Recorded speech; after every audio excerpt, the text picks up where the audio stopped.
I had to end that video because somebody tried to call me, so my phone's off, so it won't be disturbed. Okay, so as I mentioned before, I love higher education. I am an epistemophile, which means I'm a knowledge seeker. I love higher education. I can never get enough of it, right? And so when I enter into a debate, if it's a polemical debate, I come fully armed with facts, uncontroverted scholarly facts. That's how I am, right? And sometimes people want to try to dismiss or controvert what you're saying because deep down inside is they're very threatened by your intellectuality. So, for example, if somebody's trying to tell me something about cars, even though I love cars, I used to work on them when I was younger, but now they're so complex I don't really mess with them anymore. I'm not gonna be foolish enough to have like a debate, a dialogical exchange with a person, a mechanic that is licensed or certified, in that arena, and try to controvert what they're saying, because I realize that's not my strong suit. That's not within my purview. So guess what you do, or guess what I do? A smart person has to sit back and listen. That's what smart people do. You don't try to talk on top or keep arguing back and forth because you want to be right. You're either right or you're wrong, just like within court. You either win a case based on, corroborative facts, probative and corroborative and cogent facts, or you lose the case, right? Well, same thing when I'm talking about social issues. I come fully armed and replete with knowledge and education. So if somebody's trying to question the veracity or the verticality of my education, here are the facts. So let's turn this around. These are my certificates, and I'm sharing it to establish my credentials. You see that there?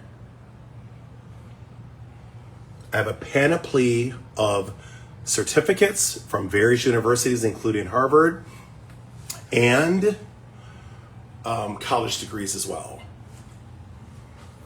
And these were not free, by the way, in case inquiry minds want to know. In order to take these courses and earn a certificate, you have to pass whatever the threshold passing grade is. And then once you pass the course, you earn a real, legit professional certificate, okay? These are not free courses. That's another canard that's floating around social media. That is a lie. They offer two sessions or two different types. If you were to enroll or access the online teaching, the free one is just a very brief, I wouldn't say compendious, but it's a very brief, abridged version just to give potential students an idea of what the course syllabus is like. But if you want to take the full unabridged class, like what all these represent here, no, you got to pay for it. They're not free. And they range from $300 up to $1,500 per class. The real college level courses, okay? So these are my certificates. Okay. And this is my honors, Kappa Delta Pi, when I graduated from NU with my master's in education, school counseling, 3.94, Kappa Delta Pi honors right there. Oops, down there. My associates, I graduated with honors. See what says merit right there? Where's my finger? Right there, merit. Anyway, my bachelor's with a laudable GPA, and then of course, all the rest of my certificates. This is a total of 18, okay? Now, I'm currently working on a second master's degree, which I'm over 50% finished. I'll be done in, let me turn the camera around. Oops, hold on. Okay, so I'll be finished April 2026 with, it's a Master of Science, Criminal Justice, Legal Studies from Grand Canyon University. So it's a law degree, and it's different from my other masters because all master's degrees for the most part are tough. They're much more voluminous, much more demanding, much more independent. Well, this current degree I'm working on, it's a law degree and it's amalgamated with intense research, and it's a 4-credit program. So it's harder, or I should say much more challenging than my other masters, much more challenging, because I feel 100% independent, because it's asynchronous learning, which I thought would be easier, which is not, because you're basically on your own. when I went to Nara University to earn my master's in school counseling education, that was earned in a conventional setting, right?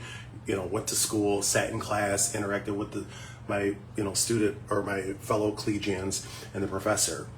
This is different right now. This is completely asynchronous, online.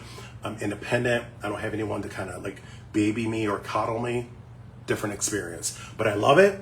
And so far in my program, straight A's, and I'm doing very well. I just passed a class that was, oh my God, it was incredibly hard. It was research methods, stats. Oh my God, that class was unbelievable. I did earn an A, a 99.5. So, I take my education very serious. So let's get to the presentation here, okay? So I already established my credentials. You see that in the flesh. Okay, so let's talk about some issues that need resolve, because I keep reading and hearing the same nonsense on social media. And this is one of the reasons why I'm just getting comfortable in my home. It's one of the reasons why our youth are failing college, is because they read things that are incorrect, they take it as truth, and they apply it, and they fail. And a lot of adults don't realize, I know some people don't care, but it says a lot about your character, that it's an absolute disservice to our youth when you're spreading false information on social media. And because I'm an educator, I'll always be an educator until the day I cross over to the Lord. If I see something that I know is false on its face, whether it's done intentionally or unintentionally, whether it's sophistic or paralogistic, I'm going to call you out on it, because people are reading this stuff and they're taking it as truth, as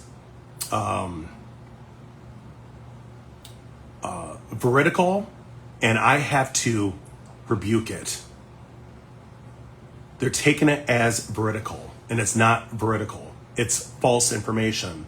So this is why I have to intervene and set the record straight that you're spreading false information. You're spreading false, spurious canards, and it's a major disservice to people that are actually trying to learn. Okay? So I do understand that sometimes when people, because of their mindsets, what they were taught growing up, that they don't want to accept facts, new information that's going to rebuke or quash or abjure information that, or false information that they've been taught or inculcated their whole lives. I understand that. Okay? But the point is that if you continue to spread false information, again, it's like breeding a wildfire. It's not helping society. It's doing the opposite, the polar opposite. So somebody had inboxed me saying, oh, well, some of the things you're saying on social media is, racist and anti this and that. No, we're not going to do that. I know what you're doing. You're trying to project. You're trying to gaslight. You're trying to deflect and prevaricate. That's not going to work with me. It's called telling the truth. It's called facts, because I'm a fact finder, right? Whatever I say on social media, even though sometimes I get passionate because of dealing with the gormless people that I deal with, the people that just don't believe in reading because they're lazy, I'm very passionate in my response, because I'm like, what is wrong with you? You are spreading false information that's corrupting and vitiating young, malleable minds that are actually trying to learn something. So I take major offense to that. I really do. Major offense. And then some people say, oh, well, you're an older person and you're grumpy. I'm like, no, I'm handling my senescence very well. You know what senescence means? The process of getting older. We're all, if you're lucky to live that long, you're not going to stay 20 forever. Nobody's going to stay 20 forever. We age. That's part of life, right? So I'm accepting and enjoying my senescence. So I don't know where you're going with that nonsense, but people will say all sorts of things because deep down inside is they don't want to be challenged and admit that they're wrong. That's the biggest, it's an ego thing, right? Well, I'm here to unfortunately quash, extirpate, and defenestrate your ego. Yeah, so if you don't like it, that's not my problem. It's called reading. So let me first start with, let me see what some people were saying. Slavery. I always get that nonsense about slavery. Was slavery a horrible thing? Obviously, yes. I mean, you don't need me to tell you that. What I find that is so interesting is when I'm learning about something, I want the total facts. I don't want a narrative to be stripped and framed to suffice or assuage a certain agenda just so everyone can feel better about themselves. No, I want to hear the full facts. So when people talk about, well, you know, I'm not going to claim my light skin coming from white ancestry because that comes from RAPE. First of all, again, reading and listening are skills, right? You cannot prove unless you have documented, uncontroverted proof that you are the descendant of RAPE. You can't make those claims. I'll tell you why. Because even though that did exist back then, but not all mixed race people, they used to call us mulattoes back in the day, mulattoes, quadroons, octoroons, mustafinos, musties. But even though it did happen back then, not every case was a resultant outcome of RAPE. Some enslavers, again, if you don't believe me, I have a reliable source, a credible source. Dr. Lewis Henry Gates has a PhD in history. You know, the guy that does the genealogy research on people, the celebrities, that's on, I think it's genealogy, that show, I think it's called American Genealogy. I don't know the specific name, that might be it. He talks about it on several of his videos. So like I said, it's whatever I say in this live video, I have proof, scholarly sources, people with PhDs, you know, with several publications, vetted, a proven track record to support, confirm, and validate what I'm saying. So if you don't like it, the truth hurts. So let me go back to what I was saying. He talks about this, Dr. Lewis Henry Gates, in many of his videos, that not all mixed race people are the resultant outcome, I'm talking about during slavery, from RAPE. In fact, there were a number of them, some of them were documented, where their fathers raised them, took care of them, even provided housing, but because of miscegenation laws that prohibited interracial unions, because you could be persecuted, unalived, and all these terrible things, they had to cloak it, keep it cloaked, keep it hidden, keep it covert, because they realized if they were to profess their love, you know, publicly, or, you know, if they were to promulgate it, that could devolve to crime, you know, being persecuted, as I mentioned, unalived, all these terrible things. So this is why a lot of times in those types of situations, those unions were cloaked. Yes. So not all mixed race people are the resultant outcome of that. Secondly, we have to look at the genesis of chattel slavery. It started in Africa. The West Sub-Saharan Africans sold their own people and members from other tribes to the Europeans into chattel slavery. It was a huge business. And I'll tell you something. When I was in school, K through 12, they never really talked about that until I went to Buffalo State, earned my bachelor's in social work. I took an African-American history course, got straight A's, and it was purely written tests and assignments. There was no multiple choice. Everything was a written exam and straight A's across the board because I was so fascinated by the history. And Dr. Johnson, God bless his soul, because I do believe he passed away. This is what I heard. And he was, I mean, this is over 20 years ago. Like, let me think. Like 26 years ago. So he's not with us anymore because he was an elderly man, but wise, a sage, highly educated, a maven. And he had mentioned in class, and I was shocked. He's like, you know, with slavery, it started with black people selling their own people. That's where it started. And I was in disbelief because they never taught me that K through 12.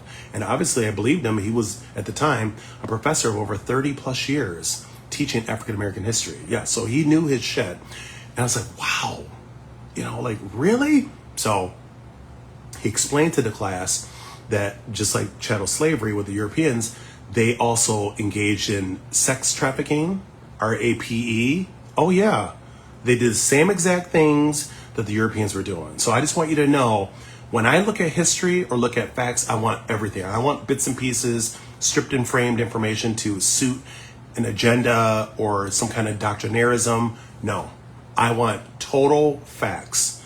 And I'm going to show you a clip from Dr. Lewis Henry Gates that talks about what I just mentioned to you and how people try to silence him because they don't want to hear the truth. And like I said, denialism to me is a disease. Denialism can lead to a lot of problems because when you're taught false information, people start taking haphazard measures when it comes to certain things. They start making gross mistakes that can affect their lives forever. So this is why education is paramount. It's important to know your facts as opposed to fiction, because again, knowing false information can be extremely dangerous and deleterious. Just keeping it real. Okay, so let's listen to Dr. Henry Louis Gates. Again, PhD in history, vetted in the field over 30 years, and he knows what he's talking about. So let's listen to him, shall we?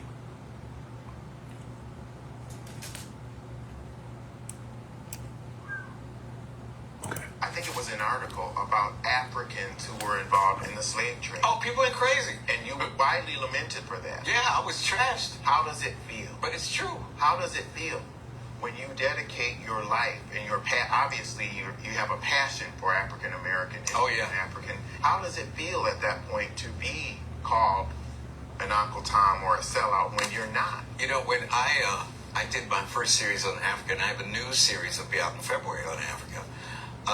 I talk about the African role in the slave trade. But this is like saying that your tie is crimson. Every scholar knows this. 90%, no one disputes this figure. Of all the slaves shipped across the ocean were captured by Africans, sold along the coast to white people called factors, and then shipped. Right. It was a business. And there were Africans who grew rich. And they were African elites, merchants who grew rich on the slave trade. But no scholar doubted that.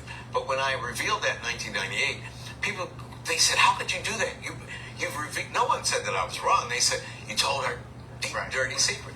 What I'm getting at is this cultural resistance. Maybe it's from years of experiencing pain from racism. Right. But I'm not running for mayor. I'm a professor. Right. But you alluded to it earlier where you talked about the things that African Americans can do. Mm-hmm. Even if nothing else changes in the majority culture, what can African Americans do to empower themselves? We all don't have a good image. All right, you get the gist. The most important thing, the crux of this video, this particular aspect of my live video, is to prove that what I was saying to you is true. Africans sold their own people into slavery and members of other tribes. So we cannot pretend we don't know that. You know, I'm not giving Europeans a pass. Listen, both groups were terrible when it came to slavery. Both, not just one. I'm not an ideologue. We have to look at it from both perspectives. It takes two to tango. Both groups were atrocious. Both. Okay? All right, so that's done. So let's work on another thing. So I get so sick and tired of people, again, gormless, uneducated, ignorant people saying the same thing. So here I am educating you. So our original ancestors, as I mentioned before, I'm talking about in America, came from West Africa. Okay? So let me give you an example. West Africa. These are the phenotypes of the original, and I got this from a scholarly source. I got it from a book. It was about African American history. These are the phenotype of the original sub-Saharan West Africans that were brought here during chattel slavery. Okay? Original. Now, because I'm a fact finder, I have visual, auditory, and cognitive acuity. I can see with my two good eyes what their features are, or were at the time. Dark skin, invariably, dark skin, dark eyes, and 4C hair. So let me just blow it up, make sure, there's no confusion here. Those were the features of the original sub-Saharan people. There was no light skin that people like to profess to make these false claims, loose textured hair, blue and green eyes. No, they were invariably dark skin, dark eyes, 4C hair. It's a fact. It's an uncontroverted fact. And for those that give me a bunch of shit about it, is because deep down inside is, you won't admit it, but you're ashamed because of the history of racism, the horrible history of racism. Deep down inside is, you're not proud to show the quiddity of African features. Instead, you want to claim, show you, this is how some of these cats are, just keeping it 100% real. Some of these cats want to claim mixed race features. Oh, we come in all shades. That is not true. These are all people are beautiful, by the way, in case inquiring minds want to know. But these are two fraternal twins. Their father, now I don't have a photo of him, but I remember seeing him on a YouTube video. He was interviewed by a local news, and the father is definitely either biracial or multi-generational mix, meaning that either two of his parents were biracial, because mulattoes do marry other mulattoes, and they can do it for multi-generational or for generations, and or that the father is a multi-generational mix, meaning that he comes from a maternal and paternal family of mixed ancestry. But if you go far back, or if you dig deep enough, you'll discover that most multi-generational mixed race people descend from a biracial person, a progenitor. That's where it starts. And then, because remember, biracial people have kids like everybody else. We either have kids with another biracial person, a black person, a white person, or of another race. But these girls are obviously mixed race. Now, she's more fair skin and has light eyes, and she has more brown skin. Again, but they're still both mixed. It's just, and if you look at the features, even the hair texture is probably like a type 2C, maybe 3A, but they basically have like Caucasian type hair texture. But you can still tell they're mixed race, and I don't understand why it is so difficult to see our original ancestors, how they looked. Like, I don't see what the problem is here. Like, what part of this don't you understand? There is a clear difference. Those are the original sub-Saharan, non-mixed, and these are mixed race. The features are completely different, and I'm not saying one's better or worse, but my point is, why are some of you cats giving me a bunch of nonsense saying, oh, we come in all colors? I'm like, that is not true. Where are you guys learning this stuff from? Again, learn facts as opposed to fiction. Our original ancestors did not come in all colors, and they came from West Africa. They didn't come from Horn Africa. Now, some people, since we're on this topic, are questioning the, questioning the mixology of Horn Africans, Somalians, Eritreans, Yemenites, Ethiopians. If you look on a map, I'm not going to pull up one right now, but if you look at the map, those countries are close, if not contiguous, to Saudi Arabia. Now, I know you have the Saudi Arabia Peninsula, but my point is they're right next door, and it makes perfect sense. People do cross borders. Like, they don't just stay in their backyards, ladies and gentlemen, staring at the moon or staring at the sky, with a bowl of raisins in their hand and counting all the stars in the sky. Like, people do cross borders. Like, I understand why this is not rocket science. It's just common sense. Like, I don't see why this is so challenging for some people to to admit and to acknowledge people cross borders, just like Canada versus the US. People go to Canada all the time, get married, have kids. Either they settle in Canada and the child's born in Canada, or they're born in America. You see, now the child, let's say the child's mother is Canadian, but the child was born here in America. The child is, their nationality is American because they were born here. You see? But anyway, but my point is the original Africans that came here, that were brought here during chattel slavery. Now, I didn't write this at top. I don't know who wrote this. I just screenshot it from social media. But these are the phenotype. So that cannot be controverted. So let me show you some more. Let's see, hold on. Again, from another history book. Oops, sorry. Okay, well, anyway. See that? These are the original. So I don't understand why this is so hard for people to understand that mixed race people, we come in all shades because we have mixed ancestry. We have European and African together. So that gives you any type of variegation. We have light skin, we have darker skin, we have light eyes, straight hair, wavy hair, curly hair, tight 4C hair. Yes, blue eyes, green eyes. Yes, because you inherit traits from both of your heritages, and it's reflected in your morphology, in your phenotype. So anyway, so let me just close this. You get the gist. I'm not going to keep going back and forth. You already understand what the deal is here. So, okay, let's talk about, pull up the video. Mixed heritage. Again, coming in all shades. I said this before and I say it again as, I don't care about opinions. Opinions are derisory and lilliputian. They're small, laughable.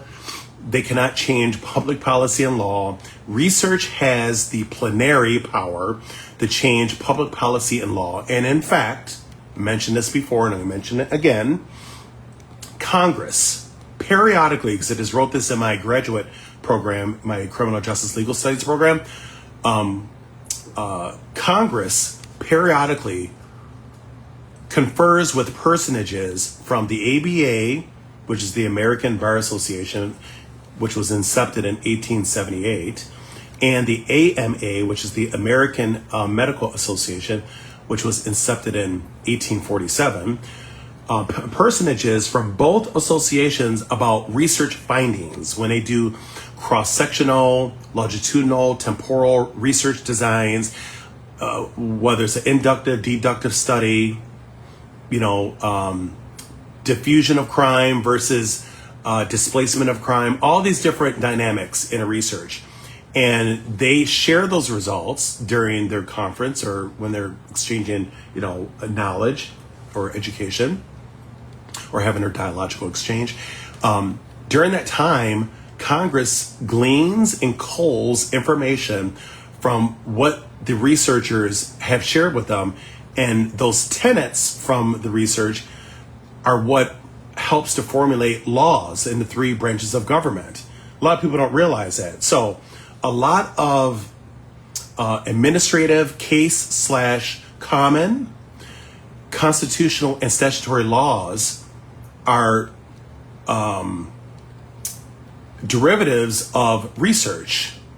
They derive from research. And remember, as I mentioned before, is research has a plenary power to change public policy and law. Opinions don't mean anything. They're Lilliputian. It's like when you go to court and you try to aver a case with hearsay. What does the judge tell you? That's hearsay. That's inadmissible. It's like in one ear out the other. Doesn't mean anything. You have to have uncontroverted, cogent facts. Okay? So this is why I'm trying to educate some of you folk that the original Black Sub-Saharan people did not come here in different shades. Mixed race people come in all shades. And we also could be multi-generational. So, for example, this guy here, Rock Newman, he's, I guess, like a socialite or a political pundit. He was shocked to learn that he's 80% European and 20% African. I said to myself, how do you not know this? Look at your phenotype. Even though I know phenotypes sometimes can be a little deceptive. They're not always 100% reflective of your genotype. But come on, West Africans don't look like you, sir. I mean, he basically looks Caucasian to me. If he lived in Spain, Portugal, Italy, Sicily, I won't even question who he was. I would think he was just a Southern European. So listen to what the owners of African ancestry DNA tell or share with him about his phenotype and about his admixture test, which shows 80 and 80-20 composition. Listen to what they say, because listening, I tell people, is a skill. And Dr. Kittles explains to people, educates people that the original Africans were not light skinned. It comes from mixed ancestry. So let's listen. And Dr. Kittles, by the way, not only is a proprietor of African Ancestry DNA, which has been around for over a decade, he also holds a doctorate in molecular biology. So if there's anybody that knows about ancestry-oriented stuff, would be him. So let's listen to what Dr. Kittles has to say. But we didn't look at them. You got me really confused now. Okay, all right. No, I understand. No, Oh, okay, good. I'm not so confused. So the third test you took. Listen. No. Can't do that. So the third test you took is not specific to one branch of the tree or the other. It looked at your entire genetic family tree. So we were seeing how much European ancestry does he have, if any? How much African ancestry does he have, if Right. any? How much indigenous ancestry does he have, if any? And so we have those results. Right, and I got a segment of my family out there saying, look, just take those two and leave well Stop alone. now. So you got to remember, our DNA, we have different segments, different chunks that are inherited differently. So we've shown you your maternally inherited mitochondrial DNA, European lineage, right? We've shown you your Y chromosome paternally inherited segment, which is also European. Okay. So now we're looking at all your other chromosomes and to average out what's your proportion of European, what's your proportion of West African, what's your proportion of Native American. Right. All right, that's what we're about to give you now. Okay. So you have to understand that this is just an average, okay, number one, and it represents a mixture of everybody. Okay. All right. Okay. Oh, you want me to do it? I'm on a roll. All right. He's going to end up loving you and hating me now. Okay. So, when we looked at your admixture, that's our test that's called My DNA Mix. We found that 80% of your family tree, if you will, your genetic family tree, has European ancestry. The other 20% of your genetic family tree is African. You just disappointed a whole bunch. I'm all right. You sure? So So you do have African Right. ancestry. Uh-huh. You do have more than one drop. More than one drop. More than one, because 20% of your DNA is African. Ungawa. so can I be frank with you right now? Be very frank. Okay. So Listen, when we look at these numbers and we turn them around, the average African American has about 80% West African, hear that? 20% European. But yours is the opposite. Flip. Yeah. So you're 20% West African, 80% European. And based on what you said about your family history, where you grew up, it's not really surprising. I mean, I do know a little bit about that area of Maryland, and so it's interesting. You have a very interesting family history, and it's reflected in your DNA. The thing that I want you to think about this, because it goes back several generations, did start with you, okay? Right. So if you have 80% European ancestry, that means that you got 40% of that from your mother and 40% from your father. Okay? So for you to have 80, 40 from her, 40 from him. Right. And if they gave you half of what they have, that means that they both were 80%. Do you understand what I'm saying? So both of your parents look just like you in a sense genetically, in terms of having significant European ancestry. Right. You see what I'm saying? Right. Right. So I'll say this one more time, just so you can really understand. So if you're 80%, 40% of that came from your mother, Right. 40% from your father, which is half of what they had. So that means that they were 80% European also. That's his mother. And so it goes back to their parents, which are your grandparents. And so it's interesting how in certain communities, African American communities around the country, in particular on the East Coast, there's this light-skinned sort of preference that occurs with certain families. Oh, certainly. And so you see, your parents probably similar in terms of skin color with you and your grandparents. Sure. Yeah. Right. Yeah. So it's like it maintains that proportion across generations. Okay, it maintains. Because you're attracted to people who look like you. Yeah. And so then when two people who look the same are attracted or look similar, then they produce offspring that look like them. And then those offspring are attracted to people who look like them. Right. Okay. Okay. So some people wonder, how can we maintain such high levels of European ancestry in certain families? It's because of the mate preference. They, the parents preferred each other. They both were from a similar sort of genetic background and probably social economic background, and then they, so that's maintained. I just think that's really interesting. Yeah. Thank you, Dr. Kittles. So let me stop the video.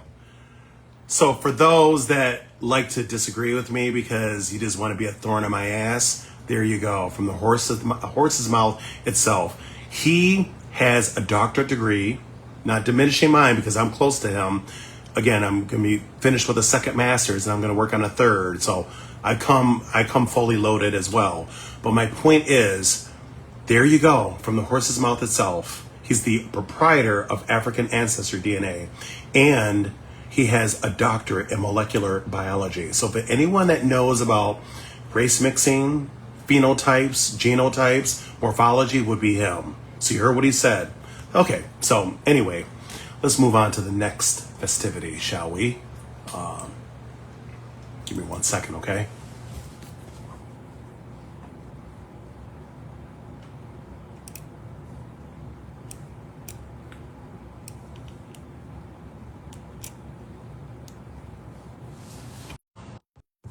Hold on, everyone. Just give me a second.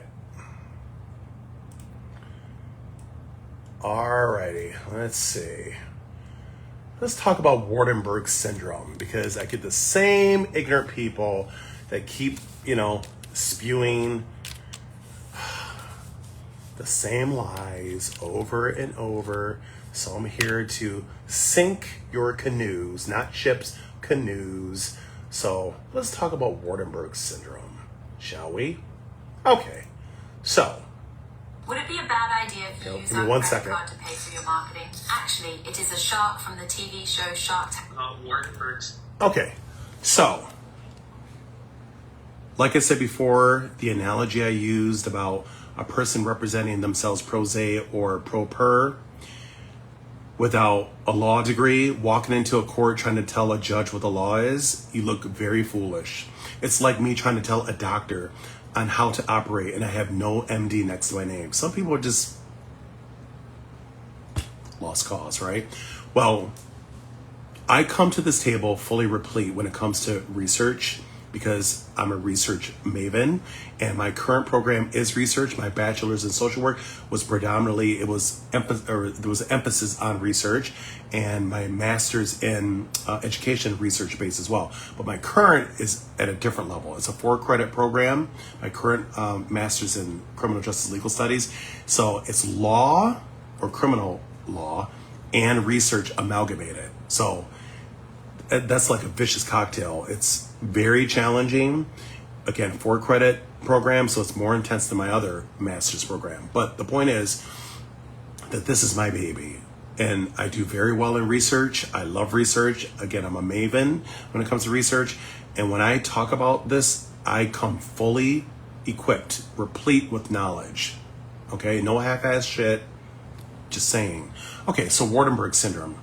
I'm going to have Dr. Bolin, who's been in a public domain for 12, 13 years now, talk about Waardenburg syndrome. And so some people, because of their ignorance, are saying that some black people can have natural blue eyes, and that is not true. They can be natural, but they're not normal. There's a difference. Waardenburg syndrome usually causes a neurosensory issue with some people. They can't hear in one or both ears. Sometimes they have visual issues. And on a scale, the symptoms are variegated. Some people can have a blonde forelock here, like a blonde patch in the frontal lobe. They can have hypopigmentation. It's a little bit different than oculocutaneous albinism, whereas the full, body is like light skin or devoid of color. Whereas Waardenburg syndrome, a lot of times they'll have spots, kind of like vitiligo, the beginning stages of vitiligo. They'll have like spots of hypopigmentation. That's Waardenburg syndrome. And another key feature is many people with Waardenburg syndrome have hypercolorized blue eyes. Crystal blue eyes. You're like, what? They're beautiful. All eyes are beautiful. But the point is, they have hypercolorized blue eyes. And then they have a subvariant, which is heterochromia iridum, which is a brown and a blue eye. Then there's another subvariant, heterochromia iridis, where there's 2 brown eyes with blue pigments. And then the reversal, they have 2 brown eyes with blue, 2 brown eyes with blue pigments. And then the reversal, 2 blue eyes with brown pigments. Yes, that's called heterochromia iridis. The preceding one is heterochromia iridum. 1 brown eye, 1 blue eye. Okay? So, some people with Waardenburg syndrome will have, they call it a medial flare right here near the eyebrow, this area. Excuse me, it's kind of raised. They call it a medial flare. And then sometimes where their nose looks a little different, the bridge, they call it a hypoplasaric nasal root. Yes, those are all symptoms of Waardenburg syndrome. But like on a scale, some people may exhibit more of these traits versus the other. But at the end of the day, it's a syndrome. It's a disorder. It's not normal. It's natural that it's on the person's body, but they're not normal though. And as I mentioned before, I wasn't being racist. I was just speaking facts. Black people don't have blue eyes. I don't know where some of you cats are getting this information. Doctors, this is one doctor. There's other ones, again, because of limited time, and I don't want to keep pausing video and searching. But there's other doctors that say the same thing. If you don't have an MD next to your name, then you can't controvert what a doctor says, okay? Just like a lawyer or a judge. Unless you have a law degree, you cannot controvert what a judge says about the law or try to impugn what the judge says because you don't have a law degree. So again, like a nurse, you think I'm going to try to tussle with a nurse when I don't have a nursing degree? I know better. Smart people sit back and listen because I realize that's not within my purview, even though I have some knowledge in biology because I have certificates, one from Harvard. But the point is, I'm not an expert though. Like I don't have a master's in biology or a doctorate. Okay. But I sit back, like, for example, with my psychic clients, I have several that are nurses and they teach me stuff and I just sit back and listen because I realize that's not my strong suit. And I'm okay with that because I'm not omniscient. I'm not a polymath. I'm not going to know everything, but I try to learn as much as I can while I'm on this earth. But again, Waardenburg syndrome afflicts all groups across the globe. So it can suffuse from one region to the next. And it's disproportionately high in West Africa for some inexplicable reason. Researchers don't know why. Some of them are speculating or guesstimating that it could have something to do with maybe poor nutrition, mutagens. They don't know for sure. Excuse me.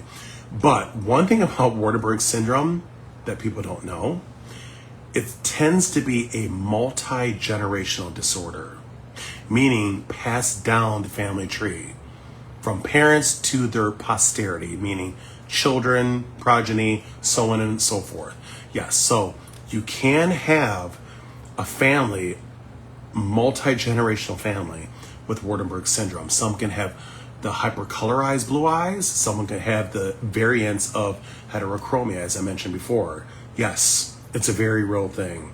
And so now, since those that don't want to believe what I'm saying because you don't want to be wrong, it's okay. I know deep down inside you're wrong, but it's okay. So let's have a doctor school some of you. Let me flip the camera. This is Dr. Bolin, and let's listen to what he has to say about Waardenburg syndrome. Syndrome here. So this is a group of genetic disorders that features variable hearing loss, facial anomalies, as well as pigmentation defects of the hair, skin, and eyes.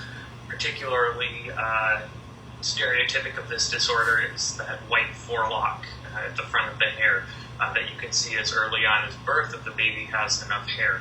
It accounts for 2 to 5% of all congenital hearing loss cases, which is significant considering that this is a relatively rare disorder. affecting about 1 in 40,000 worldwide, although there is some geographic variance. In Central Africa, Kenya, it's about 1 in 20,000, which is a little bit more common. And then in Northern Europe, in Holland, it's about 1 in... Life is full of questions. What are my birth control options?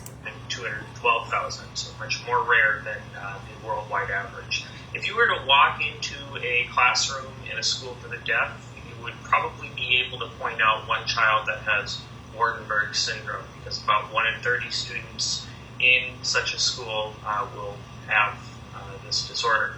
The pathophysiology remains unknown at this point. There are some theories that point to that this is possibly a neural crest cell issue, and we do see in some cases Waardenburg syndrome that Hirschsprung's disease is a feature.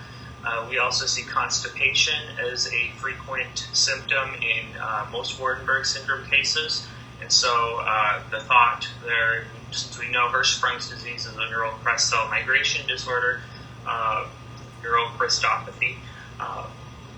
There's the thought is that this possibly relates to the neural crest cells, but none of this has been definitively proven, so the jury's really still out on this.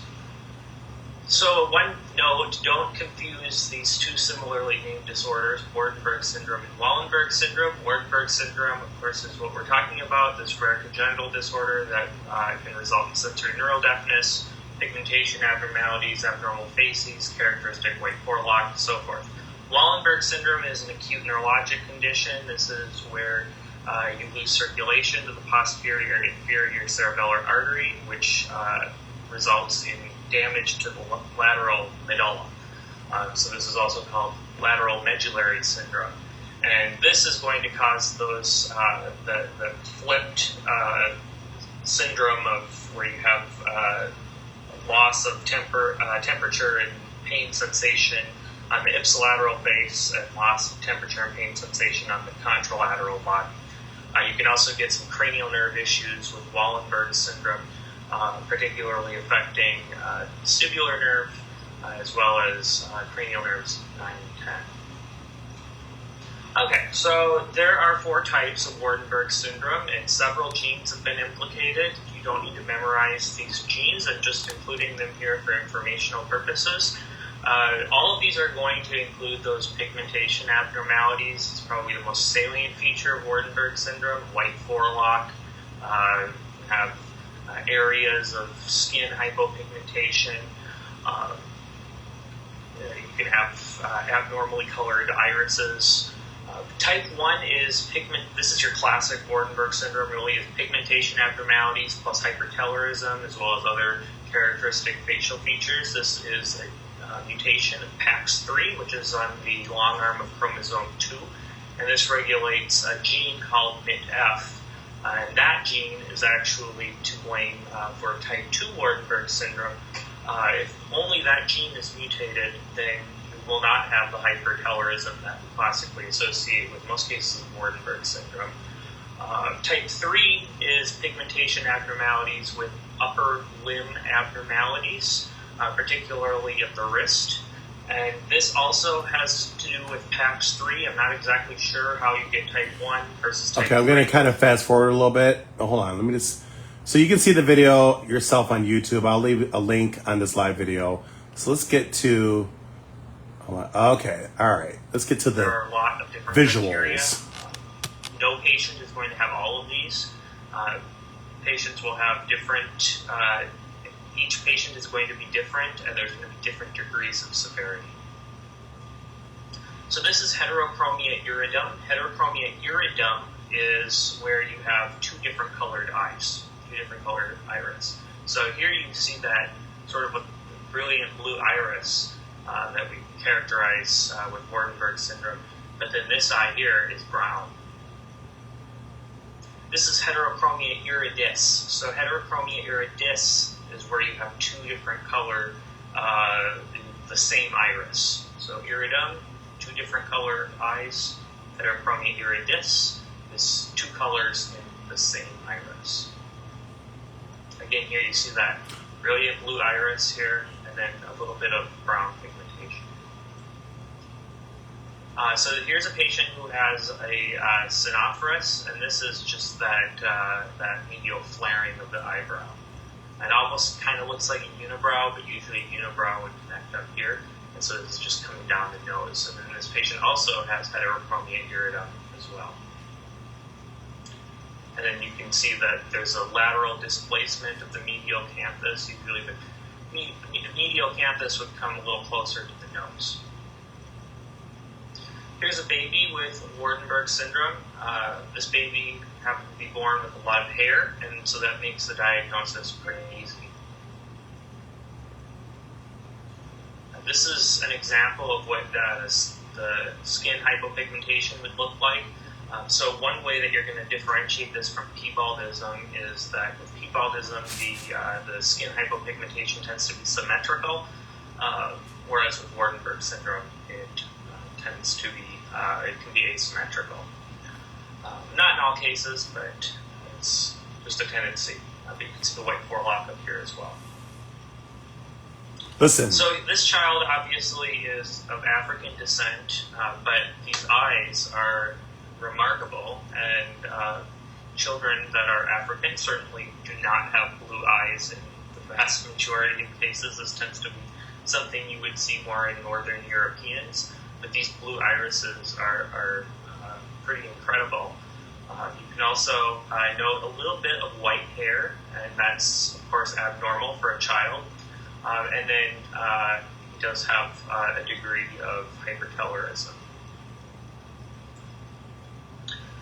So this child also has the white forelock. You can see that there's hypercolorism here as well. Slightly hypoplastic nasal alley here and a long philtrum.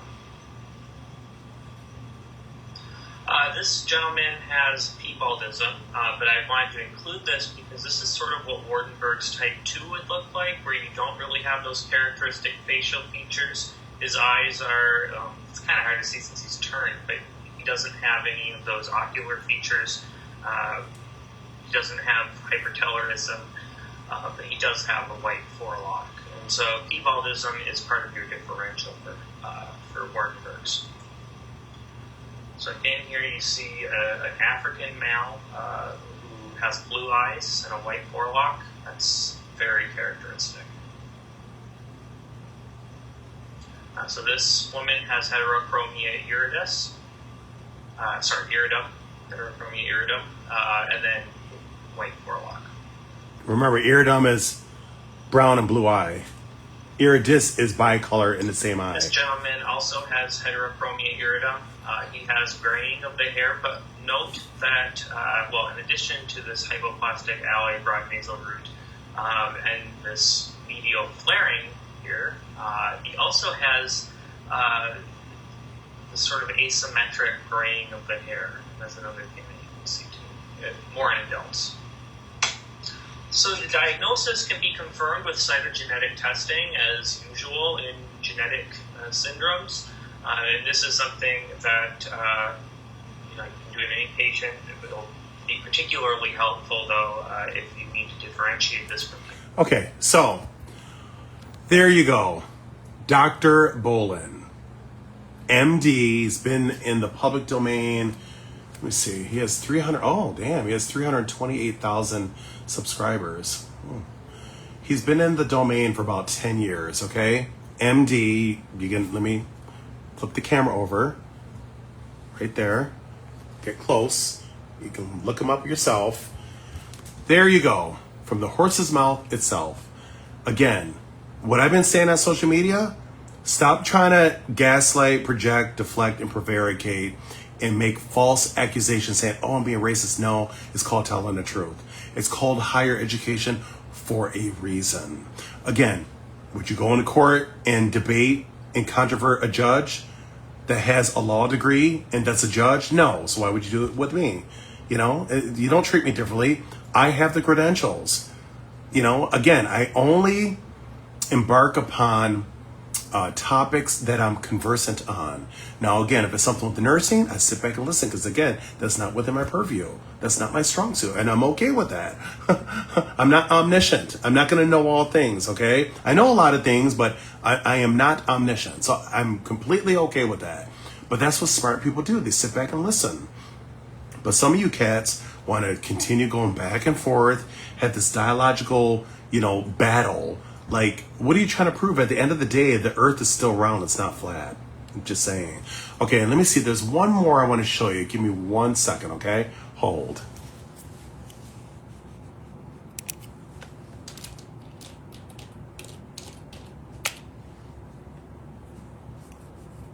Give me 1 sec. Okay, here we go. A rare genetic disorder I love known as knowledge. Waardenburg syndrome is becoming common among children in Ghana. Did you ever listen to me back this up again? Hold on. Waardenburg syndrome is becoming common among children in Ghana. Deputy Chief Audiologist at the Colorism Teaching Hospital, Madame Jemima Finn, said Waardenburg syndrome is the #1 cause of hearing loss in the country, with a prevalence rate of 4.8%. The disease has no cure, but can be managed.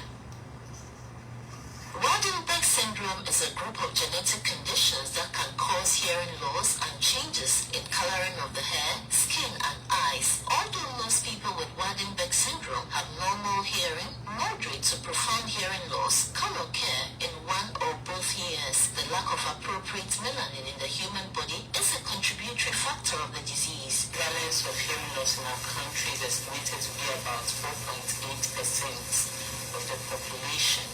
And its effect on children, we see that it's quite grave because it's a prelingual effect.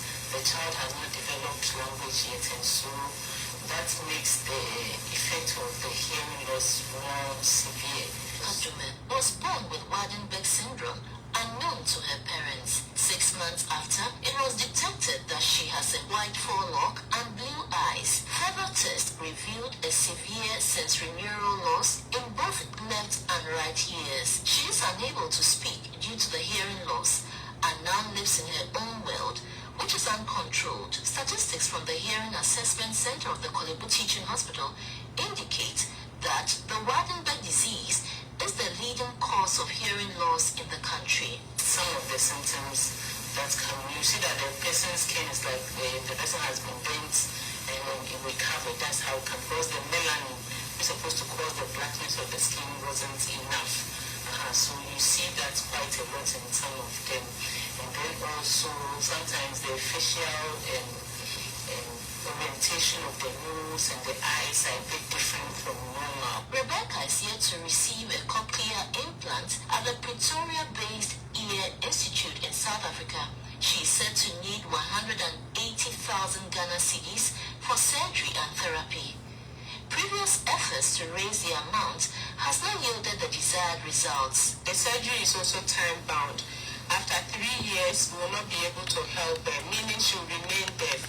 And Chota is 2 years, 9 months as we speak. Okay, so you heard that. That's in Africa. I told you it's a big issue. Waardenburg syndrome is disproportionately high. And as Dr. Boland said, they don't know the reason behind it. Again, Waardenburg syndrome. So let's see.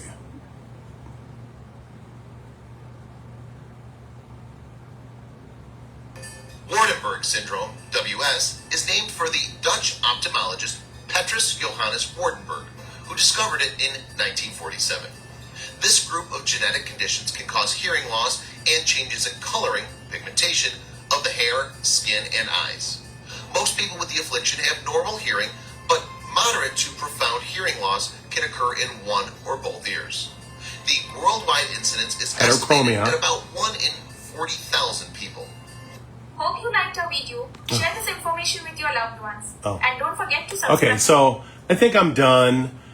I said what needed to be expressed, and I'm a huge proponent of higher education because, as I mentioned earlier in the video, false information can be very dangerous, very, very deleterious, especially to our young, malleable youth, okay? It is our obligatory duty as adults to educate children with facts, not fiction, because when you do spread paralogy and sophistry, that is a major disservice to our youth and adults that are trying to learn. Again, what I've been saying on social media, even though sometimes I can be passionate, because when people hurl insults to me, I used to be in a day passive, wouldn't say anything, but I'm like, no, sometimes you gotta bark back or clap back, right? Let them know that if you're gonna say things about me, I can say the same thing about you, so you can see what it feels like, right? But at the end of the day, I know knowledge is power, and I know the things that I've been saying are true and backed up by credentialed scholars. Not these little things we see on, social media with no scholarly sources, people just picking up information and spreading the falsities like a wildfire. That's on you. You can't complain and say, oh, somebody's holding me back. I'm not educated because I'm being, discriminated against. I'm not saying it doesn't exist, but what's stopping you from getting up from your chair or bed or off of social media and going to the library, opening up a book? What's stopping you? That's called sui juris. It's a legal term. Sui juris means you can do it yourself, file yourself. You don't have to have anybody coddle you and infantilize you. You can do it yourself. But some people just, are lazy, and it goes across the board. Lazy, indolent, entitled. They just expect things to just fall right into their lap without working for it. No, it's called work, W-O-R-K. So I'm done. I covered everything. And as I mentioned before, let me just finish this last video or this last part of my presentation. Just give me a second.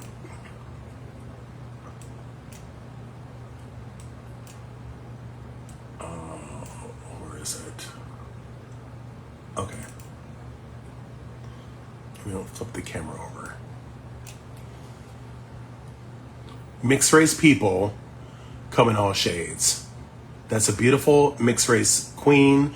I believe her father is African American that also has some white ancestry, and her mother is white. Now, I don't know if her mother is 100% white, but she's for the most part a beautiful biracial woman. Okay, and all people are beautiful. But my point is, she clearly looks very different from our original ancestors. Right there.